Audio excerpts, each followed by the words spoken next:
Hello, my name is Gosia Gawęcka. This presentation is about deep work, inspired by Cal Newport. Imagine working with zero distractions, pushing your mind to its absolute limit. This is the essence of deep work. It's not just about staying busy, it's about creating new value, mastering your craft, and delivering results that are rare and hard to replicate. Deep work is defined as distraction free concentration that pushes your brain to its limit. It creates massive value, sharpens your skills, and is incredibly hard to copy. Its opposite is shallow work, the logistical, low focus tasks like emails, meetings, and checking social media. Anyone can do shallow work, but it doesn't move the needle. This brings us to the deep work hypothesis. The ability to focus deeply is becoming increasingly rare. Because of this, the few who master this skill will absolutely thrive. Why? For two reasons. First, it allows you to master hard things quickly. To learn complex skills, your brain requires intense, uninterrupted focus. You cannot master anything while distracted. Second, it allows you to produce at an elite level. High quality output equals time spent multiplied by intensity of focus. This means 2 hours of deep, intense work will easily outperform 8 hours of fragmented, distracted effort. Elite performance is about intensity, not just clocking hours. So here is my challenge for you tomorrow.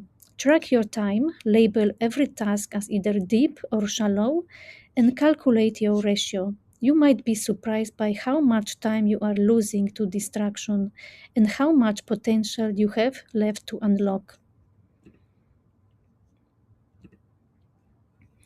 If deep work is valuable, why is it so rare? Modern workplaces are designed to destroy deep work. When true productivity is hard to measure, people default to the principle of least resistance. We substitute visible business for real results. Three major trends are driving this deep work distraction. First, the metric black hole. Because knowledge is hard to quantify, we treat being active as a proxy for being effective. Second, the cult of the internet. We assume constant digital connectivity is always a good thing. And third, collaboration overload. Open plan offices and cultural norms demand constant availability. Interruptions are the default, making deep focus almost impossible. But this workplace trap is actually your competitive opportunity. Because most people and organizations default to shallow business, deep work has become incredibly rare. And in our economy, rare things are highly valuable. Here is your takeaway challenge. Audit your last 3 workdays, calculate the exact percentage of time you spent on deep focus versus shallow tasks and meetings, identify the forces blocking your focus, and name 3 specific changes you can make tomorrow to protect your time. Deep work is a source of genuine meaning, fulfillment, and true craftsmanship in your life. Science backs this up. Neurological research on flow shows that our best moments happen when our minds are stretched to their limits to achieve something difficult and worthwhile. Deep work is the professional equivalent of flow. There is also a profound psychological cost to the alternative. Fragmented, shallow work breeds anxiety and restlessness. Deep work, on the other hand, generates satisfaction, confidence, and competence. Your brain was designed for focus.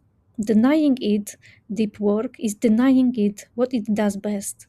Think of yourself as craftsman. When you perform your work with intense care and focus, you transform a standard job into a meaningful art form. So do not optimize your career for comfort and convenience, optimize it for deep work. The meaning is always in the doing. To close, I want you to recall the last time you were genuinely absorbed in a difficult task when time completely disappeared. What were you doing? Use that memory as your North Star to redesign your working life. You have to build rituals and systems that protect your deep focus. There are four scheduling philosophies to help you do this. You just need to choose the one that fits your life. First is monastic. You radically eliminate all shallow tasks. Second is bimodal. You divide your week or month into clear blocks of deep time and shallow time. Third is rhythmic. You build a daily habit of deep work at the exact same time every single day. And fourth is journalistic. You fit deep focus into any random gap that opens up in your schedule. For most working professionals, the rhythmic approach is best because of regular daily routine, which removes the friction of decision making. Once you choose a philosophy, you must execute it using a clear ritual. Rituals signal to your brain that it is time to work. So here is your immediate challenge. Choose your philosophy today, redesign your personal focus ritual, and block that time in your calendar for the next 10 working days. Treat it like a critical meeting and do not negotiate it away. Scheduling time for deep work is only half the battle. If you spend every moment of potential boredom reaching for your phone, you are training your brain to be incapable of focus. The goal isn't to avoid technology, it is to rebuild your tolerance for boredom.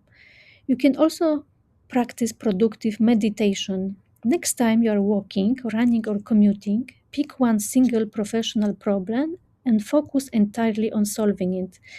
When your mind wanders or when you start looping on thoughts you already know, gently pull your attention back. This is mental resistance training.